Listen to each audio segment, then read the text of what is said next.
کہ زیادہ جو شادیاں ہیں ان کو الاؤ کیا گیا، اور اس کو بھی بریکٹ کیا گیا کہ اگر تم عدل کر سکو. پھر اس کے بعد یہ کہا گیا کہ تم یقیناً عدل مکمل نہیں کر سکو گے، لیکن پھر ایسا نہ ہو کہ تم کسی ایک ہی کی طرف اتنا ڈل جاؤ کہ دوسری کا خیال ہی نہ رہے. تو کم از کم جو ظاہری چیزیں ہیں ان کے اندر پھر عدل کرنا ہے. تو یہ والی چیزیں ہیں، ان کو سامنے رکھتے ہوئے اگر کوئی ضرورت کو تکمیل کرنے کے لیے، پورا کرنے کے لیے دوسری شادی کرتا ہے تو پھر اس زاویے سے دیکھا جائے گا. اب یہ دونوں ایکسٹریمز ہیں ہمارے یہاں پہ. ایک وہ ہیں جو جن کو اس کے علاوہ کچھ سوچتا ہی نہیں ہے، شادی والی سنت ان کو یاد ہے صرف. نہیں. اچھا مزے کی بات یہ ہے کہ کئیوں کو یہ یاد بھی ہے، کئی یہ بیان بھی کرتے ہیں لیکن ہمت نہیں کر پاتے وہ بھی. اچھا. اور مطلب وہ مر جاتے ہیں، ان کی خواہش نہیں مرتی دوسری شادی. تو بلکہ مزے کی بات ہوئی ابھی کہ میرے ایک دوست تھے، ان کو بڑے عرصے سے وہ کہتے تھے کہ جی مجھے نا دوسری شادی کرنی ہے. تو اب وہ انہوں نے سوشل میڈیا پہ پوسٹ بھی لگا دی کہ دوسری شادی کرنی اگر کوئی ہے تو میں حاضر ہوں. تو پھر وہ جب ہم نے تحریریں لکھنی شروع کی، آ کے بیٹھتے تھے، پھر ایک دن ڈسکس کرنے لگے کہ سمر بھائی میں نا دوسری شادی کرنا چاہتا ہوں، تو آپ مشورہ دیں کہ میں کر لوں یا نہیں. تو میں نے انہیں کہا کہ بھائی اس طرح دیکھ لیجئے کہ اگر دوسری شادی کر کے آپ کی بڑی آئیڈیل شادی چل رہی ہے، آپ ایک دوسرے کے بغیر بیمار پڑ جاتے ہیں، بہت محبت ہے آپس میں، تو اگر دوسری شادی کر کے آپ کا یہ پہلے والا گھر ڈسٹرب نہیں ہوتا، آپ کے تعلقات ایسے ہی چلتے رہتے ہیں، تو کر لیجئے. لیکن اگر آپ کا یہ پہلے والا اسٹیبلشڈ خوشگوار پرسکون گھر ڈسٹرب ہو جاتا ہے اور آپ اس کو نہیں سنبھال سکتے، تو پھر یہ کیا کریں گے آپ کہ ادھر بھی نہیں نہ بچے نہ ادھر بچے. تو اس لیے پھر وہ جو آپ کے اوپر فرض ہے پہلے والے گھر کی سکون اور اطمینان، وہ بھی اگر ڈسٹرب ہو جائے گا تو آپ سینڈوچ بن جائیں گے. ٹل گئے دوسرے. او مطلب ٹل گئے. اچھا چلیں یہ بھی آپ نے. اس کے بعد انہوں نے اس چیز کو بیان بھی کیا. اچھا ایک دفعہ پہلے بھی وہ آئے تو میں نے ان کو مذاق کے اندر کہا، کہنے لگے کہ جی شادی کرنی ہے. میں نے کہا جی 2 مہینے پہلے اناؤنس کر دو کہ میں نے شادی کر لی ہے. اب جتنا پریشر جنریٹ ہوتا ہے اگر تو وہ تم سانپ جاؤ تو پھر کر لینا، اگر نہ سانپا جائے تو کہنا میں مذاق کر رہا تھا، یعنی مذاق کے طور پہ. اچھا سمر بھائی، ایک کیونکہ آپ کا کام ہے یہ، آپ مختلف جوڑوں سے ملتے ہیں، ان کی زندگی کو بہتر بنانے کے لیے آپ ان کو مشورے دیتے ہیں. تو بینگ اے رائٹر میں نے ایک چیز دیکھی کہ ہمارے معاشرے کی عورت وہ مرد کا افیئر برداشت کر لیتی ہے لیکن اس کی دوسری شادی برداشت نہیں کرتی. اس کی کیا وجہ؟ ہاں یہ بالکل ٹھیک ہے، یہ ایسا ہوتا ہے. یہ ہمارے سامنے آئے کیسز، انہوں نے کہا کہ جی افیئر چلا لو شادی نہ کرنا. مطلب یہ بہت آکورڈ سی بات ہے کہ افیئر چلا لو شادی نہ کرنا. تو شادی کی طرف اگر کوئی جا رہا ہے تو اس کا مطلب ہے کہ وہ illicit ریلیشنز کی طرف نہیں جانا چاہتا، تبھی شادی کی طرف جا رہا ہے نا. تو ہمارے یہاں پہ ہر 2 طرف شادی سے پہلے اس انسٹیٹیوٹ کو لے کے، شادی کے ادارے میں داخل ہونے سے پہلے تربیت کی ضرورت ہے، شعور کی ضرورت ہے. ہمارے یہاں پہ اس حوالے سے کوئی کام ہی نہیں ہے نا. نہ گھر والے بھی منہ ہاتھ دھو کے ہم شادیاں کر لیتے ہیں، تو اس کے علاوہ تیاری تو کوئی بھی نہیں ہوتی. لاکھوں روپے شادی کے اوپر لگا دیے، کوئی ایک ٹریننگ کورس نہیں لیا، کوئی ایک کتاب نہیں پڑھی کہ جی ویسی جہالت چلی آ رہی ہے ویسی ہمارے یہاں بھی چلی جا رہی ہے. پھر صدمات ہو جاتے ہیں، پھر ہمیں پتہ لگتا ہے اچھا ایسا تو ہونا نہیں چاہیے تھا. سانحات گزر جاتے ہیں، پتہ لگتا ہے ایسے تو ہونا نہیں چاہیے. اچھا کیونکہ ہماری جو عام دیکھنے والے ہیں ان کو نہیں پتا، تو آپ کس قسم کی ٹریننگ کی بات کر رہے ہیں؟ ہم لوگ ابھی جو کورسز کرتے ہیں نا، اس کے اندر کورسز کرتے ہیں اور کوچنگ کرتے ہیں. بلکہ اگر آپ اجازت دیں گے تو میں اس کی وجہ بلکہ اس کی کیس اسٹڈی بھی آپ سے شیئر کر لوں گا اگلے سوال کے اندر. یعنی جو طلاقوں کے بڑھنے کی ریشو ہے اس کا کیا حل لیا جا سکتا ہے، اس کے اوپر ہم بات کریں. وہ طلاق والا سوال ہے ابھی. اوکے ٹھیک ہے، آئے گا. اوکے جی ٹھیک ہے، میں اس کے اوپر ایک کیس اسٹڈی شیئر کروں گا انشاءاللہ. اچھا ہم جو لائف لائن مینٹورنگ کے اندر کام کر رہے ہیں نا، ہم پری میرج ٹریننگ کرتے ہیں، کوچنگ کرتے ہیں. First wedding night training coaching کرتے ہیں. ٹریننگ سے مراد گائیڈنس، اور پوسٹ میرج بھی کرتے ہیں. تو اس کے اندر ہم لوگ کورسز بھی کرواتے ہیں، یعنی ہم پائنیئر کمپنی ہے پاکستان کے اندر جو ڈیڈیکیٹڈ کمپنی ہے اس حوالے سے۔ دیکھیں یہ جو شادی کا ادارہ ہے یہ بنیادی ادارہ ہے نا، اگر یہاں پہ امبیلنس ہے تو سوسائٹی میں ہمیں امبیلنس نظر آتا ہے۔ صحیح۔ ہمیں گھر کا توازن نہیں، گھر کے اندر خوشی نہیں، گھر کا سکون نہیں موجود ہے بالعموم۔ اچھا، تو ہم یہ کرتے ہیں کہ پھر اس کے اندر کورسز ہیں، ہمارے پری میرج کورس ہے، اس کے اندر 10 ٹاپکس ہیں، ہمارے پاس پاکستان کے لیڈنگ اساتذہ ہیں، وہ آن لائن اسے پڑھاتے ہیں، اور اسی طرح پوسٹ میرج ہے، اور جو کوچنگ ہے وہ 1 on 1 ہے، اس میں کپل کوچنگ بھی ہے، اس میں 1 on 1 کوچنگ بھی ہے۔ فرسٹ ویڈنگ نائٹ لوگ کہتے ہیں جی بڑی انفارمڈ قسم کی نسل ہے یہ، اور اگر ہم ذرا فرینکلی بات کریں جی پورن کی ورلڈ کی وجہ سے ہمیں بڑا پتہ ہے شادی کا، ویسے تو ہم نے بریکٹی سے کیا ہوا ہے تو، لیکن میں آپ سے عرض کروں کہ یہ جس کے بارے میں کہتے ہیں نا ہمیں بہت پتہ ہے، ہم پرائمری ڈیٹا کی بنیاد پہ کہتے ہیں کہ انہیں اس چیز کا بھی نہیں پتہ ہوتا جب ہمارے پاس آتے ہیں فرسٹ ویڈنگ کو۔ اب ہوتا کیا ہے کہ وہ فرسٹ ویڈنگ نائٹ جس کے اوپر بنیاد رکھی جانی ہوتی ہے اگلی پوری زندگی کی، وہی ٹیڑھی ہوئی دیوار اٹھا دیتے ہیں۔ اب میں کچھ درجنوں ایسے لوگوں کو جانتا ہوں کہ جو بڑھاپے کی دہلیز پہ آگے قبر میں پہنچنے والے ہیں، اور ان کو یہی نہیں پتا تھا کہ غسل کے کتنے فرائض ہوتے ہیں۔ تو میں آپ کی بات سے متفق ہوں کہ ہمارے یہاں پہ اس طرح کا کام نہیں ہوا۔ اچھا صبر بھائی یہ بتائیے کہ شادی کی آئیڈیل عمر آپ کیا سمجھتے ہیں ہمارے موجودہ حالات کے مطابق؟ کوئی آئیڈیل عمر نہیں ہے۔ اچھا، ہاں جی، 3 چیزیں ہیں جن کے بارے میں کہا گیا ہے کہ وہ ہوں تو شادی کی طرف جانا چاہیے۔ یہ کوئی شرعی حکم ہے؟ شرعی ہدایت ہے۔ اچھا، ہدایت ہے، ہدایت ہے، وہ بتا دیجئے۔ وہ یہ ہے کہ وہ عاقل ہو، بالغ ہو، دونوں ظاہر، ٹھیک ہے۔ یعنی کہ پہلی چیز ہے بلوغت، یعنی فزیکلی میچور ہو، اور دوسری چیز ہے کہ وہ فزیکلی میچور ہو گیا لیکن دیوانہ تو نہ ہو، مجنون تو نہ ہو، گھر چلا تو سکے، گھر کو لے کے تو آگے بڑھ سکے، تو خاندان کا ادارہ اس نے سنبھالنا ہے، تو پھر عاقل بھی ہو، کم از کم اتنی عقل تو ہو نا، ورنہ ہم آج 15-16 سال کے بچے کو لے کے 17 سال 18 سال کے بچے کو لسٹ دے کے اور سپر سٹور پہ نہیں بھیجتے کہ جی اس کو تو خریداری نہیں کرنی آتی، تو وہاں پہ آپ شادی کر دیتے ہیں۔ اگر شادی کر دیں گے تو اس کے کیا ریزلٹس نکلیں گے؟ نان و نفقہ اٹھا سکے۔ تو یہ 3 چیزیں ہونی چاہیے تو شادی کی طرف بڑھنا چاہیے، اگر یہ نہیں ہے تو پھر اپنی تہذیب نفس کرنی چاہیے۔ اچھا، نان نفقہ کی جو ذمہ داری ہے وہ مرد کے اوپر ہے؟ جی بالکل مرد کے اوپر، تو کیا ہماری سویلائزیشن کے اکارڈنگلی نہیں، میں اسلام کے نقطہ نظر سے پوچھ رہا ہوں کہ عورت کو کام کرنے کی اجازت نہیں ہے؟ عورت کو کام کرنے کی اجازت ہے، لیکن اس کے اوپر گھر چلانے کی ذمہ داری نہیں ہے، وہ مرد کے اوپر ہے۔ اگر وہ گھر کے اندر کنٹریبیوٹ کر رہی ہے تو وہ اپنا حصہ ادا کر رہی ہے، لیکن یہ کہ اسے مجبور کیا جائے تو مجبور نہیں کیا جا سکتا اسے، تو اس طرح اس کے لیے بڑی فیسیلٹی ہے کہ وہ اپنا کنٹریبیوشن دے گی، وہ اپنی چیزیں گھر کو اگر رکھنا چاہے، لے کر چلنا چاہے ساتھ، وہ ضرور اس کے اندر خرچ بھی کرے گی، کرتی بھی ہیں خواتین، لیکن اس کے اوپر رسپانسبلٹی نہیں ہے، ذمہ داری مرد کے اوپر ہے کہ وہ گھر کے اخراجات کا ذمہ دار ہے، اس کو لے کر چلے گا، اس کی ضروریات کی تکمیل کرے گا۔ ہاں، اب یہ ہے کہ جب اگر دونوں ورکنگ حیثیت میں ہیں تو دونوں کا گھر ہے، دونوں میں محبت ہے، تو عموماً تو یہی ہوتا ہے نا کہ یہ کوآپریشن کے ساتھ، کوآرڈینیشن کے ساتھ چلتے ہیں، لیکن ایک قانونی لکیر ہوتی ہے، وہ قانونی لکیر یہ ہے کہ مرد کے اوپر ذمہ داری ہے۔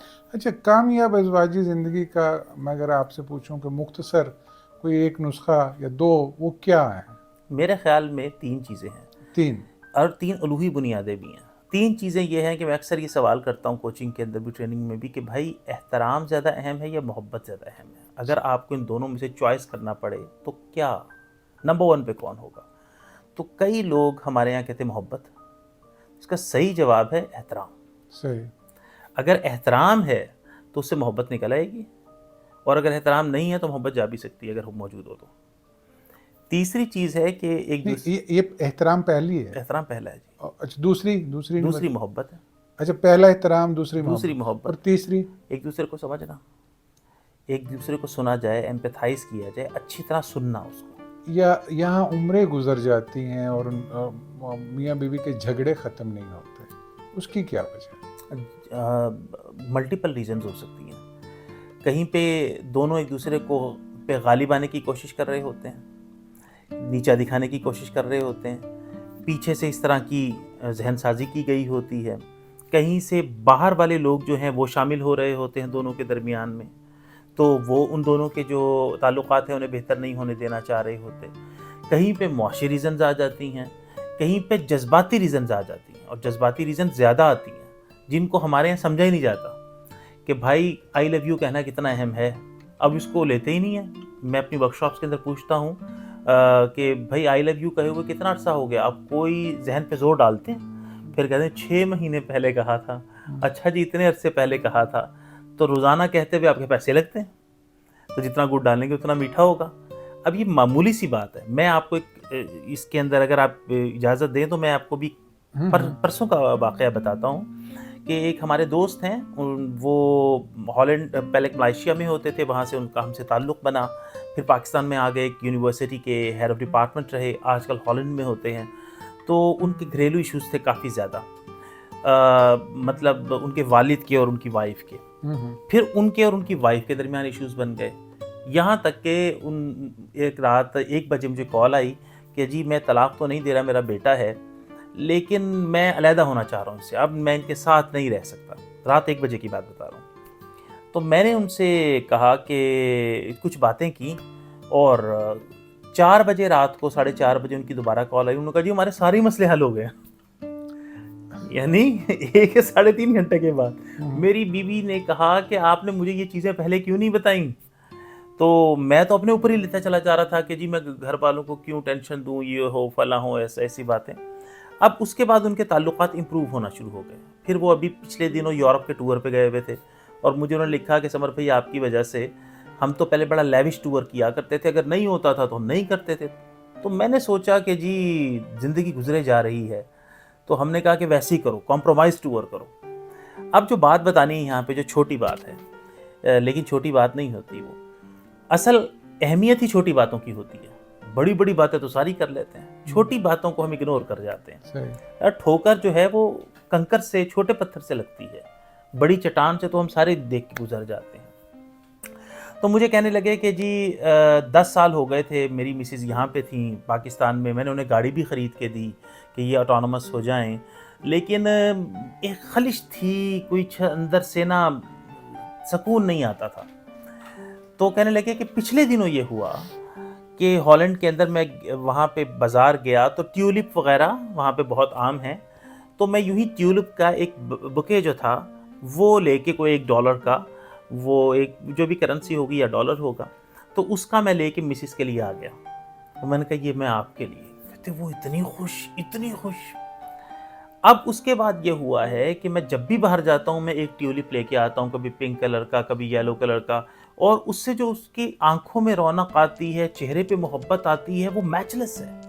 ہماری زندگی بڑی رنگدار ہو گئی ہے. تو یہ ہم نے آپ سے سیکھا ہے کہ چھوٹی چیزیں اہم ہوتی ہیں. تو یہ ایک پرسوں کی بات بتا رہا ہوں. عزت سمجھ آ گئی. اب میں آپ سے پوچھوں کہ سمر بھائی ذرا محبت کی بھی تعریف کر دیجیے کہ محبت کیا ہے؟ ہاں، محبت ایک دوسرے پہ نثار ہو جانے کا نام ہے، ایک دوسرے کو سپیس دینے کا نام ہے، ایک دوسرے کو غلطیوں کی ہوتے ہوئے اون کرنے کا نام ہے، ایک دوسرے کے زوال کے اندر وفا کا نام ہے، ایک دوسرے کے دباؤ کے مومنٹس کے اندر ساتھ دینے کا نام ہے، ایک دوسرے کو سمجھنے کا نام ہے. تو محبت کی کوئی کیٹیگوری، یعنی انورٹڈ کاماز ڈیفینیشن تو میں نہیں کر سکتا، اگر ہو بھی تو میرے علم میں نہیں ہے. تو پھر وہ ذرا ایک اور انداز میں، شاید بھگت کبیر نے کہا تھا، یہ کس نے، وہ پوچھا کہ محبت کیا ہوتی ہے، وہ کا گونگا گڑ کھائے اور بتا نہ سکے. یہ محبت ہے. اچھا، گونگا گڑ کھائے، یہ محبت. اچھا، مطلب ایکسپیرینس کی جاتی ہے.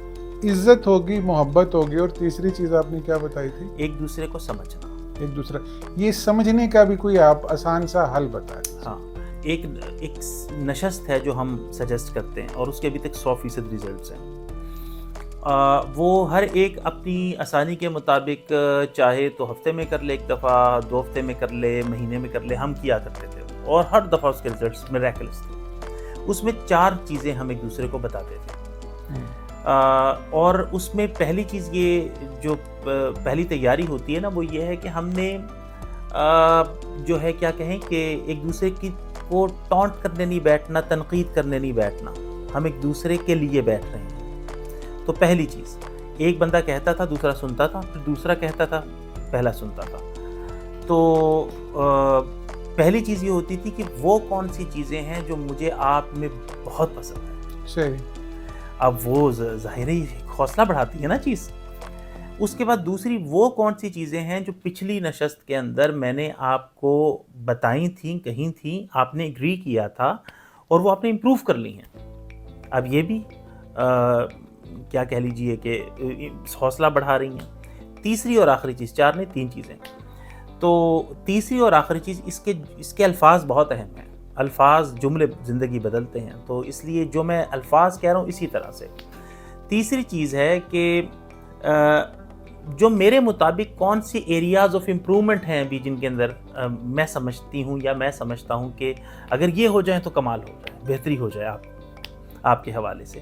ہم یہ نہیں کہہ رہے کہ کمیاں، ہم کہہ رہے ہیں ایریاز آف امپرومنٹ جو ہر ایک کے اندر ہوتے ہیں۔ اب یہ ہوتا ہے کہ پہلے ایک شخص یہ کہتا ہے دوسرا سنتا ہے، پھر دوسرا کہتا ہے پہلے کے متعلق وہ سنتا ہے، اور اگر کہیں پہ کوئی کلیریفیکیشن کرنی ہو، ظاہر ہے کہ ہم دوسرے اینڈ کے اوپر کھڑے ہو کے ہو سکتا ہے غلط فہمی، تو وہ پہلا کلیئر کر دیتا ہے، دوسرا اسے مان لیتا ہے۔ تو یوں کر کے یہ آدھے گھنٹے میں پونے گھنٹے کے اندر ایوریج اس کا ٹائم ہوتا ہے، اور جب آپ اس کو کر کے ہٹتے ہیں تو ہٹنے سے پہلے محبت کی بادیں بہاری چلنے لگتی ہے۔ اچھا، اس میں ایک چیز جو مجھے سمجھ آئی کہ اختلاف اگر میاں بیوی میں ہو بھی جائے تو بات چیت جاری رہنی چاہیے۔ ہاں، بہت ہے۔ ہمارے ایک استاد ہیں لائف اینڈ مینٹورنگ کی کے اندر، ضیاء زرناب، پاکستان کے لیڈنگ سائیکالوجسٹ ہیں، تو ان کی شادی کو اب 18 سال ہو گئے ہیں، اور وہ یہ کہتے ہیں کہ ان 18 سال میں کبھی ایک دفعہ بھی ہمارا جھگڑا نہیں ہوا، اختلاف نہیں، جھگڑا۔ تو ظاہر ہے یہ ایک بڑی الگ سے ہٹ کے چیز ہے۔ تو ہم نے پوچھا کہ کیسے، اس کے اندر کیا راز ہے پیچھے؟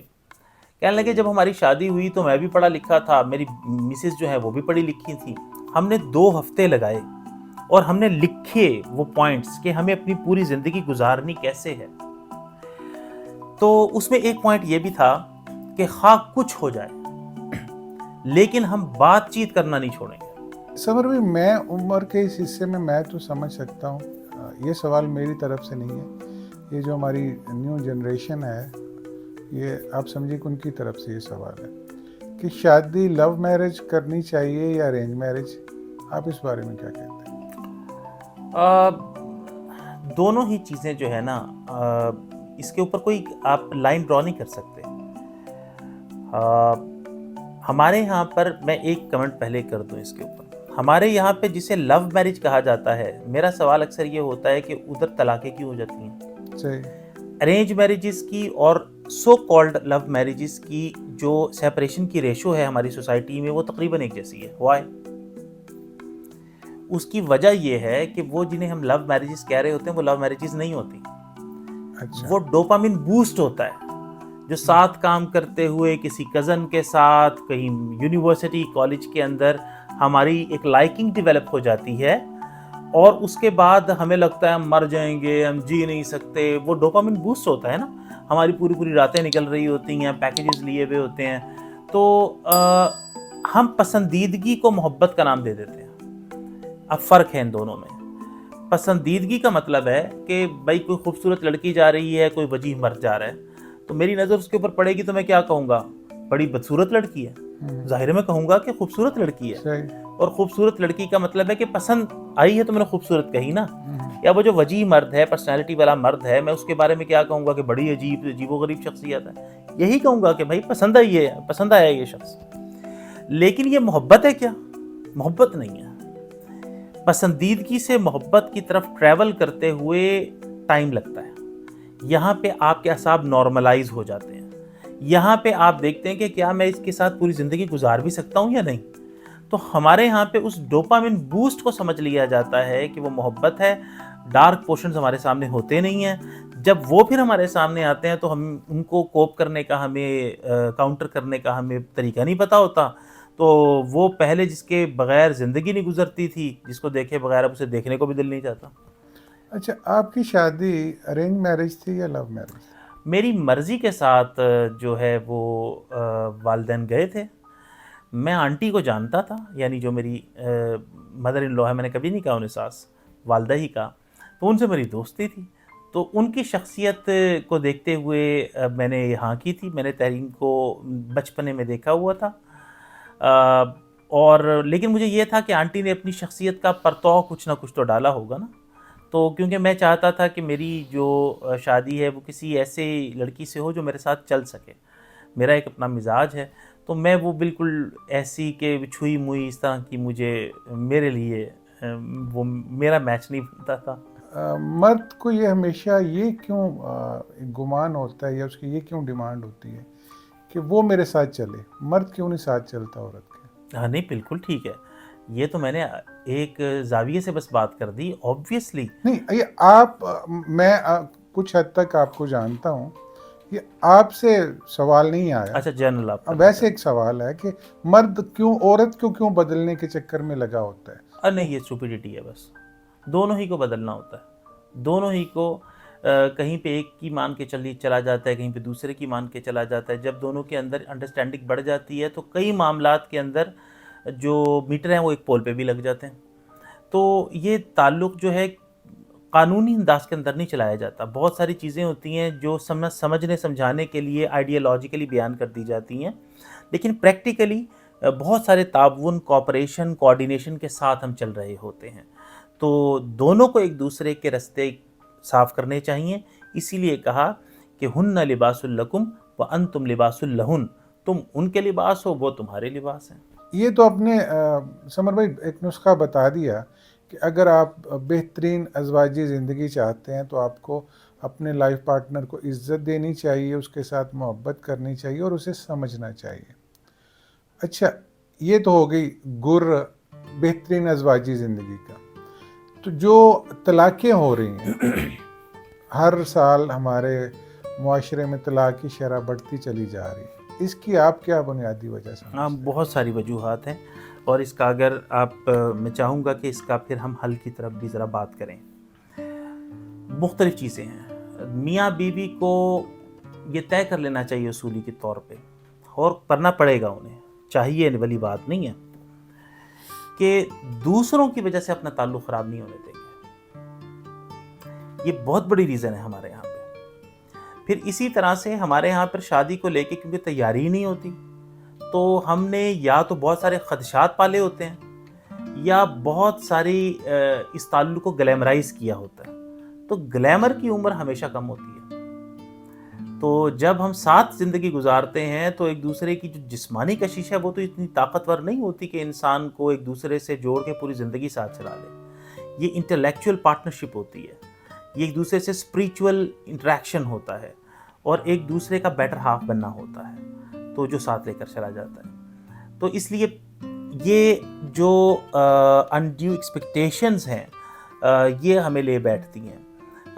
اس سے پہلے جب زوج بنا رہے ہوتے ہیں ہم، تو ہمیں اس وقت بھی زوج نہیں بنانا آ رہا ہوتا کہ آخر ہم جو اپنے ساتھی کو چننا چاہ رہے ہیں تو وہ کن ٹریٹس کی بنیاد پہ چنیں۔ ہم شکل کی بنیاد پہ چن لیتے ہیں، ہم پیسے کی بنیاد پہ چن لیتے ہیں، ہم کیریئر کی بنیاد پہ چن لیتے ہیں، ہم ٹریٹس کی بنیاد پہ نہیں چنتے، ہم کریکٹرسٹکس کی بنیاد پہ نہیں، پرسنالٹی کے کریکٹرسٹکس کی بنیاد پہ نہیں چنتے۔ نتیجہ یہ ہوتا ہے کہ وہ ایک کمزور پرسنالٹی ہوتی ہے، اور ہمارے سامنے تو کیسز ہیں کتنے سارے، اس کا بینک بیلنس بڑا ہوتا ہے، اس کی رکھ رکھاؤ بڑا ہوتا ہے، اس کی بیوٹی شاندار ہوتی ہے، لیکن جب ساتھ زندگی گزارتے ہیں تو چند مہینوں کے اندر قلعی کھل جاتی ہے۔ تو پیسہ کتنا ضروری ہے ایک کامیاب ازواجی زندگی کے لیے؟ نہیں، پیسہ اہم ہے، اس کی اہمیت سے کسی کو انکار نہیں ہے۔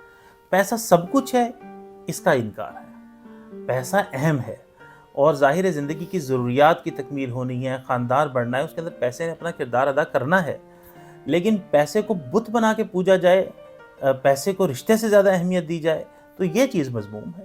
تو اس لیے ہر چیز کو کٹ ٹو سائز ہونا چاہیے۔ اچھا، واپس ہم طلاق کے اوپر آتے ہیں، تو آپ نے کہا کہ اس کی بہت ساری وجوہات ہیں،